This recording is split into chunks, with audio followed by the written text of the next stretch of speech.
As fronteiras dos Estados Unidos estão reabrindo. A Casa Branca informou que os visitantes estrangeiros totalmente vacinados podem começar a entrar nos Estados Unidos em 8 de novembro. Isso ocorre enquanto a TSA, a Agência de Administração de Segurança de Transporte, afirma que 40% dos funcionários não foram vacinados à medida que o prazo se aproxima. Uma funcionária de uma escola do Texas está sendo criticada por perguntar aos professores se eles tinham um livro se opondo ao Holocausto. E as autoridades portuárias da Califórnia esperam que a carteira de pedidos da cadeia de suprimentos dure até o próximo verão. Isso apesar das notícias de que o porto de Los Angeles começará a operar 24 horas por dia, 7 dias por semana. Confira todos esses assuntos hoje no Diante dos Fatos.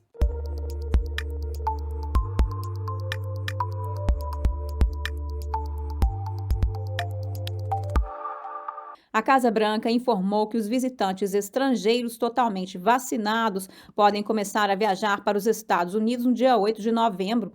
As proibições atuais, que estão em vigor desde 2020, foram relaxadas. As novas diretrizes se aplicam às fronteiras aéreas, terrestres e marítimas da América.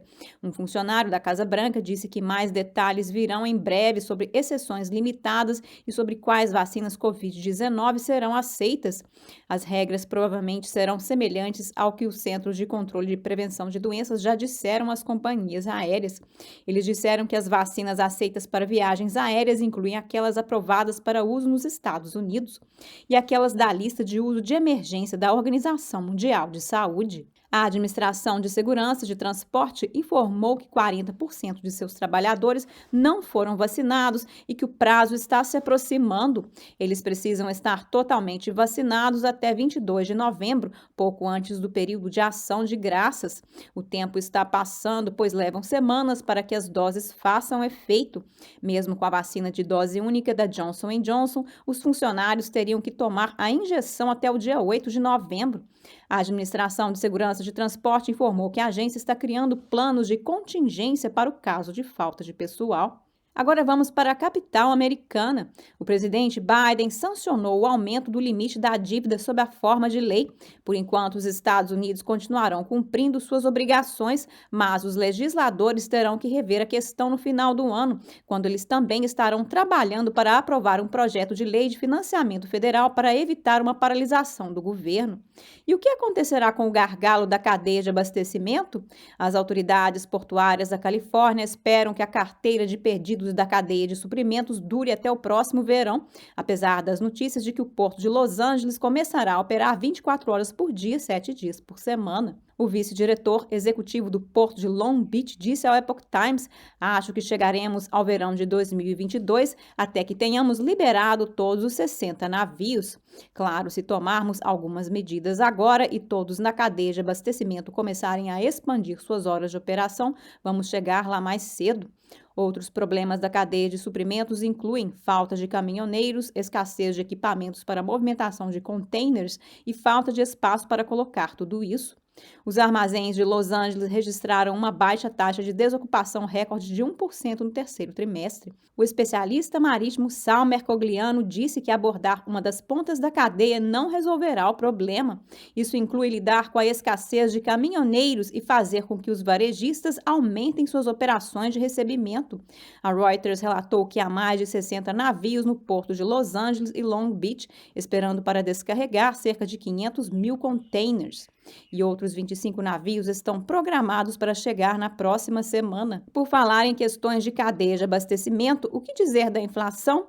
O Departamento de Trabalho divulgou o índice de preços ao consumidor mais recente na quarta-feira. Ele é um indicador-chave da inflação que mede quanto os americanos pagam por bens e serviços. O índice subiu cerca de 0,4% de agosto a setembro, enquanto os preços na comparação anual aumentaram 5,4%. O Departamento de Trabalho informou que o índice de preços ao consumidor, um indicador-chave da inflação que mede quanto os americanos pagam por bens e serviços, subiu cerca de 0,4% em setembro. Os preços ano a ano aumentaram 5,4%, o que alguns observaram ser o maior aumento anual desde janeiro de 1991. O relatório do departamento detalha quanto os preços aumentaram para certos serviços e bens importantes em comparação com setembro do ano passado. estado. Os preços dos carros de aluguel foram os que mais subiram, 42,9%, seguidos por óleo combustível, 42,6%, e gás, 42,1%. A maioria dos bens e serviços está ficando mais cara. Propano, querosene e lenha aumentaram 27,6%. Carros e caminhões usados aumentaram 24,4%. Bifes de carne crua aumentaram 22,1%. Bacon e produtos semelhantes aumentaram 19,3%. Móveis aumentaram 11,2%. Carne, aves, peixes e ovos em 10,5%. Carros e caminhões novos aumentaram 8,4%. Eletricidade subiu 5,2%. Os preços dos restaurantes subiram 4,7% e o aluguel subiu 2,9%. De acordo com o Departamento do Trabalho, os salários aumentaram apenas 4,6% em relação ao ano anterior. Isso significa que a inflação está ultrapassando o crescimento dos salários. Alguns economistas, incluindo os do Federal Reserve, disseram que o atual aumento da inflação é transitório, mas os preços continuaram subindo. Os analistas culpam diversos fatores pela inflação atual, incluindo interrupções e gargalos na cadeia de suprimentos, escassez de energia na Ásia-Pacífico e na Europa, preocupações relacionadas à pandemia e mandatos de vacinas.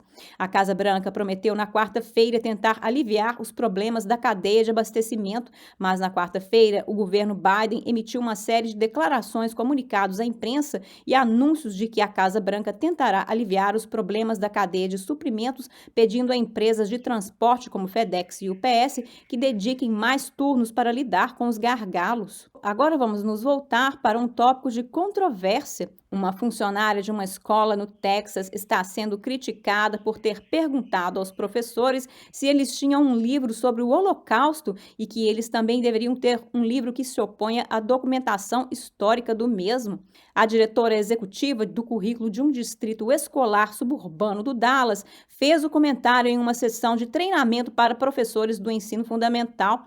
Funcionários da escola estavam explicando como os funcionários deveriam implementar uma nova lei no Texas, a Texas House Bill 3979, que visa restringir a discussão sobre raça e história nas escolas. Um membro da equipe gravou a conversa com Dina Perry em um corredor após o término da sessão entre um grupo menor de educadores. Just try to remember the concepts of 3979 and make sure that if you have a book on the Holocaust, that you have one that has opposing, that has other perspectives. How do you oppose the Holocaust? No final, outra professora pode ser ouvida perguntando como você se opõe ao Holocausto? Perry pode ser ouvida em uma gravação mais longa obtida pela NBC, respondendo a essa pergunta. Acredite em mim, isso está chegando. A superintendente do distrito emitiu um pedido de desculpas depois dizendo: nós reconhecemos que não há dois lados do Holocausto. E agora vamos a uma outra controvérsia, a lei do aborto no Texas. O Departamento de Justiça está planejando pedir à Suprema Corte que bloqueie temporariamente a polêmica proibição do aborto no Texas. O Departamento de Justiça quer que a lei seja suspensa enquanto as contestações legais se desenrolam.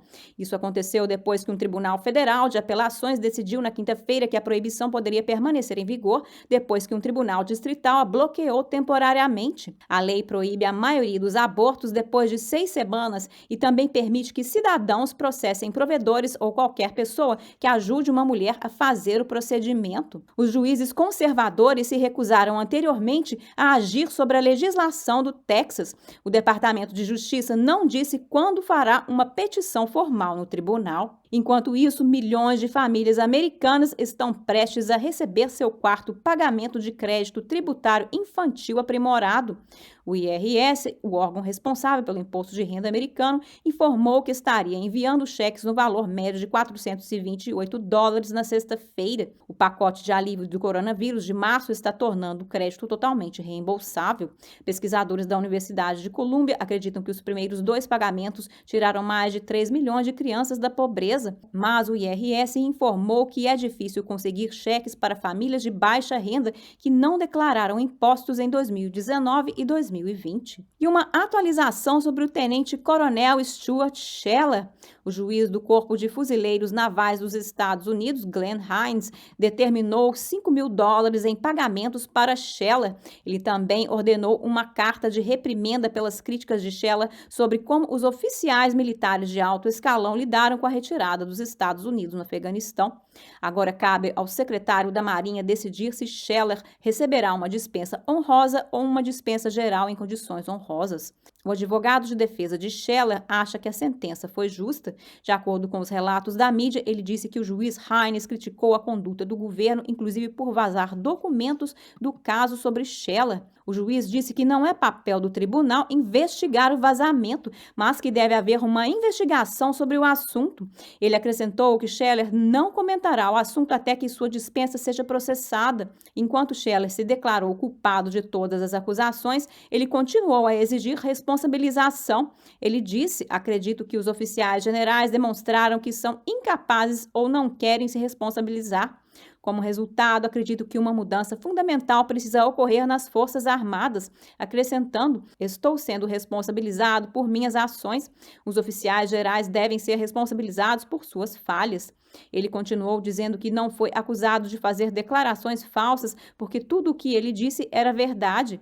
O caso de Scheller causou polêmica no país e vários legisladores falaram em seu nome. Após o julgamento, a deputada Marjorie Taylor Greene disse: é preciso muita coragem para falar contra os líderes que lideraram seus subordinados ao fracasso e à morte, acrescentando: é preciso ainda mais coragem para se declarar culpado diante das consequências desconhecidas. Por que Scheller está sendo testado? E agora, antes de terminarmos, um cidadão encontrou uma maneira criativa de expressar frustrações com os buracos nas ruas de Porto Rico. Esse é o Pink Bubble, um personagem trazido à vida por um artista visual. Ele pinta em volta de buracos usando uma roupa rosa que inclui máscara, capa e um escudo no peito com as letras PB. Sua intenção é alertar os motoristas para evitar os buracos e chamar a atenção das prefeituras para que tomem medidas para reparar essas ruas. Recentemente, o Departamento de Transportes de Porto Rico informou que foram atribuídos pouco mais de $200 milhões para a manutenção do sistema de rodovias da ilha. Por hoje é só no Diante dos Fatos, mas antes de ir, se inscreva no nosso canal do Telegram na descrição abaixo. Obrigada por assistir e até a próxima!